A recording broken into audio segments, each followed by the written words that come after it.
How many frames per second? 24. You are 24 frames a second. It takes forever, and it's like at a certain point you're like, I'm like so stupid for deciding to do this, and then you like come back around and you're like, no, it's actually epic that I'm still here. Yeah. Live from Studio C, it's Chilliwack Creative Commission's Creative Third Thursdays. Yeah. The Chilliwack Creative Commission is located on the ancestral unceded territory of the Coast Salish peoples. I am Geoff Edwards. I am your host. That's me. And, thank you so much for coming and being part of our studio audience today. Tickets are free at creativethirdthursdays.com. You guys know that.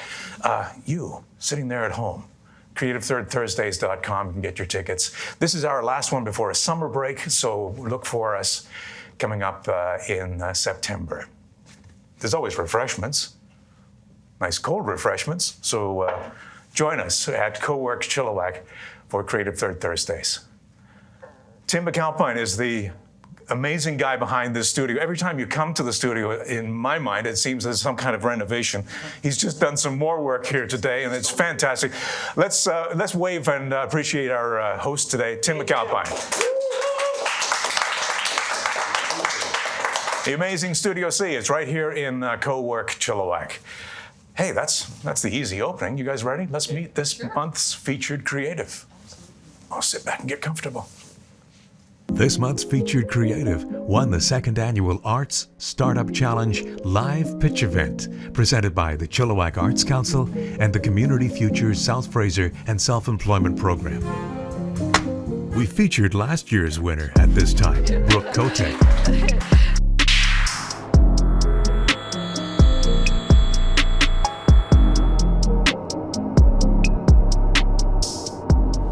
This time, a 2D animator and media arts graduate from Carr University of Art and Design. She creates visually rich work inspired by existentialism, heretic philosophy, and the mysteries of life and death. Through animation and visual storytelling, her practice explores imagination, symbolism, and expression. We've talked to her about experiences that led to her current path, her projects and aspirations, as she embarks on building Sentient Rose Studios. Please welcome this month's featured creative, Rose Khadka. Thanks for coming. Thank you so much for coming, Rose, and being part of our creative community and just taking the time. I mean, I'm sure you're busy. You've got lots of stuff going on. I'm excited to be here. Thank you for having me. I always talk to people in the chair here about their beginnings, their origin, and I find that kind of fascinating because we're all creative people and we all have this point where we know something about ourselves. And yours was a little different because you came at your career as a writer first, right? Yes, I did. Throughout my life, was always more drawn and interested in writing. I found it more natural and native to my inclinations. But somewhere around middle school, it started to shift into critical and analytical writing. I'd have ideas and insights, and I would kind of break them down through essays, and I found that very engaging for me. But then I had this moment of, what am I going to do with my future, and what do I want to be doing? And I felt that analytical writing was kind of a more confined way of exploring the ideas that I was exploring. It was more about breaking something down piece by piece and then just negating it. And I wanted to do something that was more dynamic and energizing than that. And I don't know, I kind of found that there's something left hemispheric about writing, and I wanted to explore more of the right hemisphere ways of expressing myself. So I found that your dreams don't communicate to you directly or critically or analytically. They communicate to you in visuals, in symbolism, in color, in things that draw you in and immerse you. And I was I feel that's a better way of expressing these ideas that I have, is to do it in something that feels energetic and dynamic rather than just kind of robot-like. Yeah, you're so articulate. I think that probably comes from the fact that you started as a writer. You're so good at explaining or describing your motivations. Is that right? Your writing has helped you do that? Well, I feel like I really try to synthesize both parts of me. I like the idea of being philosophically articulate and very like, okay, this is the idea, this is what it means, this is how we're breaking it down. But then to also create like the unpredictability in art and the like irrationality that comes with that. And I just like synthesizing those different things. I think that they're both very distinct, but when like combined together, they're like something kind of unique and interesting. So I understand that you had an epiphany, per se. I mean, so you went from being a writer to this. So talk to you a little bit about that phase that you went through. Yeah. Okay. When I was 16, this kind of came to me from nowhere. It was like I wasn't really thinking about it, but I was just staring at the sky, and it dawned on me like this realization I had, which I can't like fully encapsulate in words because it was like it got me, it like gripped me at every level of my being, and it kind of floored me. And the realization was like the most philosophically standard thing that you could think of. All I really realized was that I didn't actually know anything about anything. Like I didn't even feel like it was like possible to know anything. And that completely swept the ground off of me. And I felt like I was kind of floating through space, like, I don't know anything, I don't know anything. And then what that ended up doing was it provoked this extreme curiosity in me and almost this vitality where life didn't feel like just like a blue dot floating in space, like a speck of dust. It suddenly felt like this like vast, like strange fantasy world where anything could happen. And I just got this surge of creativity where I wasn't even like fully thinking anymore. I was just wanting to create and wanting to experience as much as I could. And it's hard to describe, but it was like super transformative in terms of how creative I felt after. But so when did you develop the skills to take what's in your mind and create imagery? I decided that I wanted to go into animation at that time. And so I was like, I have to get into Emily Carr. So I just started practicing as much as I could. That's it. Yeah. I went to life drawing classes, and then I took art classes, and then I was like, I need to get into Emily Carr. I need to like brush myself up. Cool. What was that experience like, Emily Carr College? I mean, it's kind of famous here on the coast, right? So. Yeah, Emily Carr was really interesting. I feel like a lot of universities kind of program you with like ideologies and like this is the way you should be thinking about things. But I truly feel like universities, or like particularly the arts and humanities, should be about like exploring your ideas, exploring independence, exploring like what are things that you naturally are inclined to, and then developing your identity, and then exploring ideas based off of what, I don't know, like what you're actually attracted to.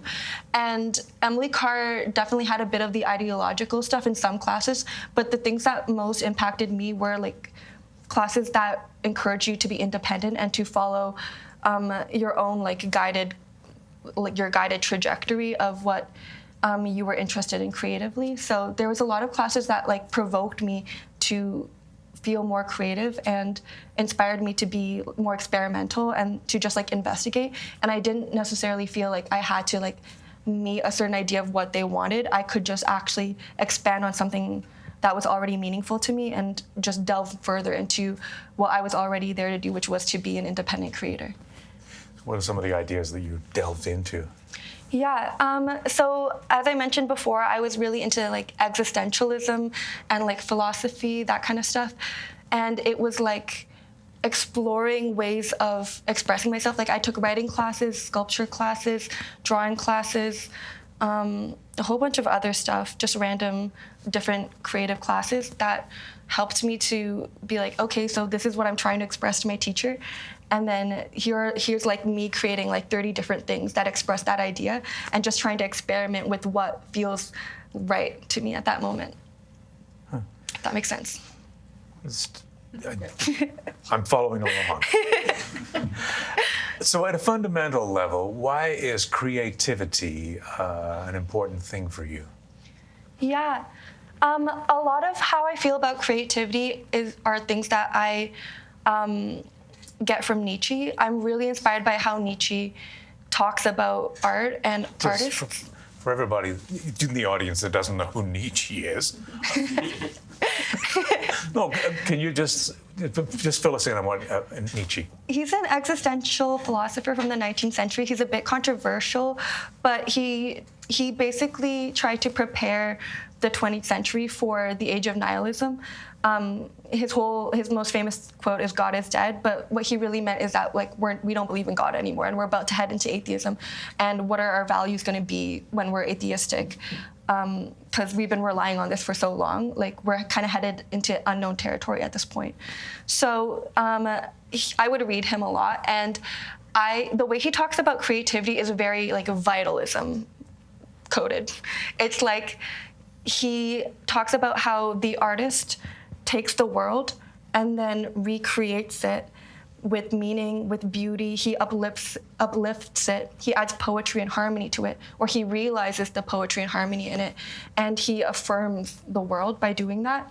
And I feel like my issue with a lot of other philosophers or intellectuals is that a lot of them are world denying and life disaffirming, and a lot of it is the world is so cruel, it's full of suffering, it doesn't matter, nothing really matters. And Nietzsche's nothing really matters, but by being creative, by being an artist, you irrationally decide that it matters by adding your own spirit of poetry and harmony and beauty into it and meaning. And just to think about things like suffering or tragedy, there's no tragedy that art can't give meaning to and can't make sense of. And even if the world doesn't have that built into it from the start, art is this irrational human proclivity to make life livable.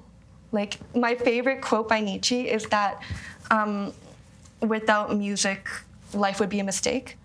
And I just think that he's so cool for the kinds of things that he says. And yeah, that's how I feel about creativity. I feel it's an existential act against nihilism to say hey, we don't know what's going on here, but we're putting this flag down and we're going to decide that it means something, just so that we can enjoy it and find greater purpose in it. That's fascinating. You're also an experimenter. I think we mentioned that earlier, but when it comes to ideas, what are some of the experiments that you can look at? That was an experiment. Yeah, there was one earlier that was the Dreams animation. Is that the one with the skeletons? No, it's the one with the wind and the eye, and then it's black and white. Yeah. Yes, we saw it earlier. Yeah. Yeah. One thing I think is interesting about animators in particular is you're hand drawing every scene, and a lot of how animators that I know approach it, or that I love approach it, is they just start off with a scene and they literally have no idea what the whole animation's going to be, but they just start it off and it's almost like a scientific hypothesis where they're okay, so this is the idea, black and white wind, and then they just go into the next frame and then they're okay, I'm observing the last frame and I'm making up the next frame as I go, and then the ending will be a perfect conclusion of the whole thing, and it'll come full circle, and you're how did they do that when they weren't even planning it? And it just comes to them as they go along. And I find that creative process is super experimental but super fulfilling, because you realize that you can just go with the flow and then it'll just work out, and it'll almost be more wonderful or more awe-inspiring that it just happened, rather than trying to control everything and then make it something that you already preconceived, and then just robotically filling out the idea. So it's being an improv artist, only with a visual medium. Yeah, and then somehow the improv just makes perfect sense at the end, and you're oh, everyone was making this up, but it's a story now. Yeah. So there's a definite parallel between that and filmmaking in a way as well. I mean, the cinema verte, where they just film life, right? Yeah. It's fascinating. Yeah. Any other experiments that you can point to? Yeah, I like to experiment with different mediums. I like to do sculpture or drawings. I find that I experiment with different styles at times. I like to experiment with drawing like water or like trying to draw clouds or like drawing the elements or fire, because things that like move a lot, it's hard to just like capture it with drawing, but it's like fun to try to like see what the different styles you can do are and how to like capture them in different ways. So you've got a number of tools. Tell us a little bit about the technology you're using to create the imagery you're doing. On a tablet, I know, right? Yeah, it's just like a Wacom tablet, and then I use Harmony as my program. So Harmony is the app that you draw the cells with? Yeah, it's a software. It's Yeah. a 2D animation software. Yeah. And the other tool that you carry is a paper notebook, right? Yeah, yeah, I do. Yeah. So why a paper notebook? Why not like a tablet you're making ideas into? Or Yeah, I find that it has to do with like, you have something ephemeral like an idea, and then on paper you're kind of like grounding it into physical reality. And I find there's something also like fun about, because, okay, I don't know if this is a common experience, but my handwriting changes a lot depending on what I'm writing. Mm-hmm. And I find it interesting to like look back and see how my handwriting is shifting during what I'm writing or like what I'm writing about. And to think like, yeah, that's me and my wacky handwriting there. And then, oh, that was like perfect on the next page. Like, why is it so different? And to just like see how I'm encoding different aspects of the energy that I'm coming into the idea with just through the way that I'm writing and my relationship to the idea through that. And so is the music video a client? I know you're working on a music video right now. It's not a client. No. No. It's just like my own pure whimsy that I want to create it. It's been taking 2 years, but I'm this close. But no, it's not for a client. It was actually my ex-boyfriend who did the song for it. And I started working on it when I was with him, but we broke up for unrelated reasons. I was going to make a joke, but no, it's inappropriate. Stop it, Geoff. We're on good terms, but... Oh, you still like his song? Yeah, and I felt like this was kind of like a collective vision between me and him, and it doesn't make a lot of sense. It's super abstract, but I find that it like has certain references to certain moments in my life that only really make sense to me, and if someone else happens to enjoy it, then I'd love that. But yeah, this is one of my more experimental things. I did this music video in the same way that I described before, where I just did it scene by scene until it made sense to me. And it was odd because I started it before he had finished the song. And at that point, like, he had finished the song when I had already laid out all the storyboarding for the animation. And I was just working off his instrumental, and then it like perfectly synced up to the lyrics of his song. Like, he would describe something, and then I'd have like a rock. He'd be like stone in the sky, and then I'd have like a rock in the sky, and we'd be like, "What? How did we sync that up?" So it's a collaboration, really, then. Yeah, it is a collaboration. Yeah. It's fascinating. So you chose a clip. We're not showing the whole video, but you've got a clip for us. How would you set it up? How would I set it up? Yeah, what would you say? What would you tell the audience if you were describing the clip we're going to play? Yeah, this is, I think, like my favorite clip from the whole music video. It's the more fun side of it. The other half, it gets a little bit darker and gets a little bit crazier, but this is just like the whimsy of the beginning. Okay, the whimsy of the beginning. Here we go. You're going to hit the lights dim? What are you going to do? I saw you.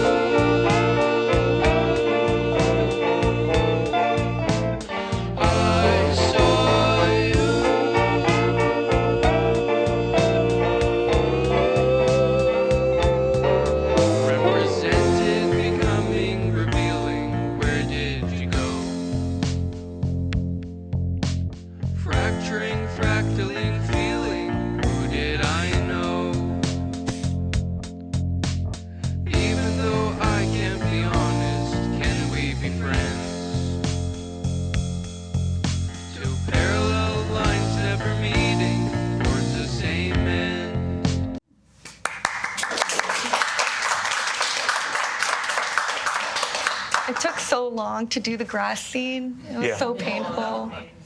How many frames per second? 24.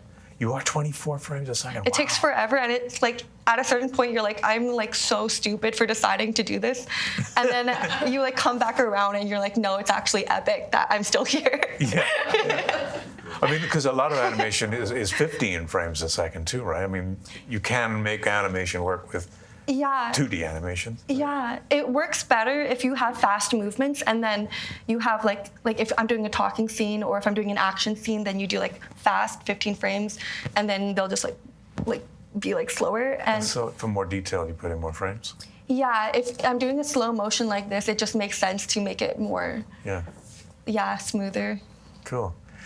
You're also working on a children's book. Yes, okay, yeah, that's a new thing. I actually conceived of the idea because my friend Kara had a baby in September, and she named him Oliver, and me and her brother were talking, and we were like, you should create like a children's book for the baby that's specifically for him, so he grows up and he always has this like thing that's been made just for him, like a story about him.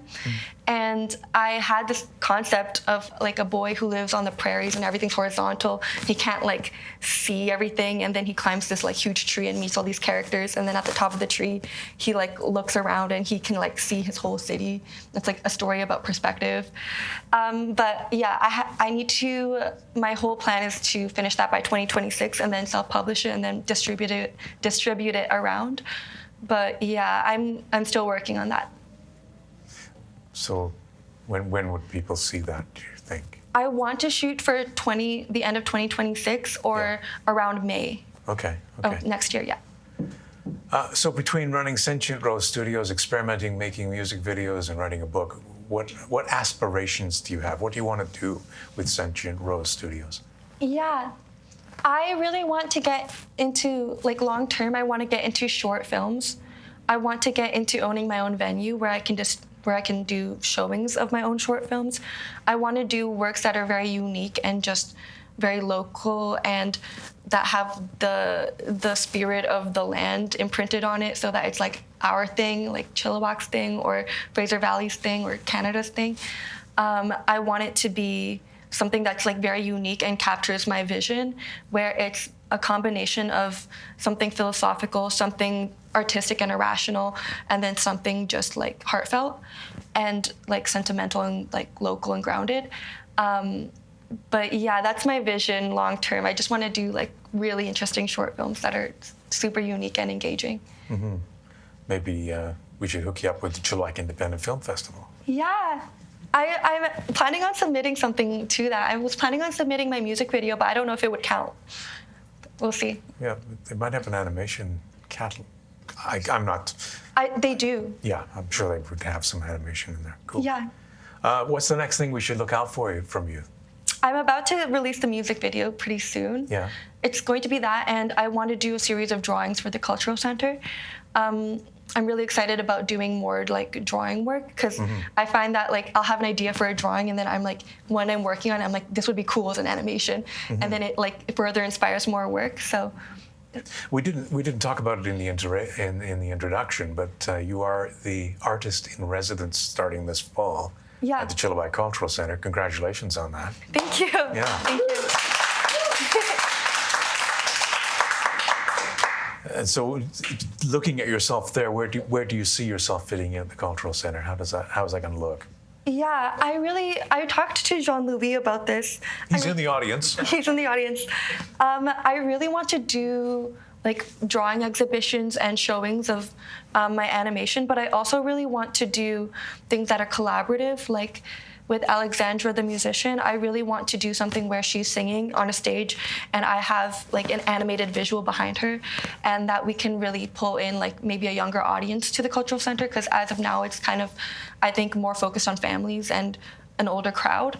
But young people are super into music, and I think we would know how to promote that, me and her, and get people to come in to see that. I think that'd be interesting. Or doing things like collaborative with other artists where we're all like pitching in something to a greater theme.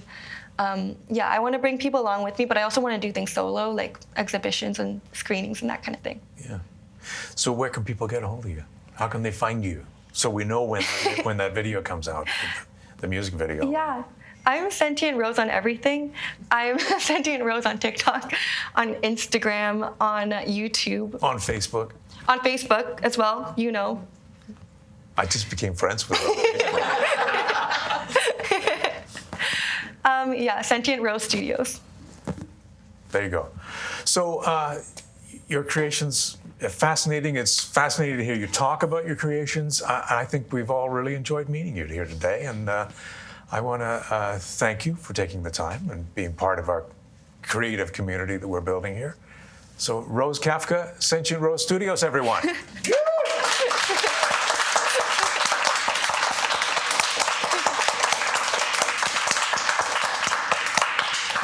Did I say Khadka? You said Khadka. We could do it again, or we could just laugh about it. So Creative Third Thursdays is a Chilliwack Creative Commission event. As always, look for us at #CreativeChilliwack. For more about us, look for Creative Commission at businessinchilliwack.com. And check out previous episodes on YouTube. Search Creative Third Thursdays Chilliwack. Like, subscribe, do those things. I'm Geoff Edwards. Big thanks to today's studio audience. You guys have been great. Thank you, Studio C. I'm thirsty. There's more cold drinks out in the lobby there. Meet people. Talk to one another. Make coffee appointments. Cheers, everyone. Cheers.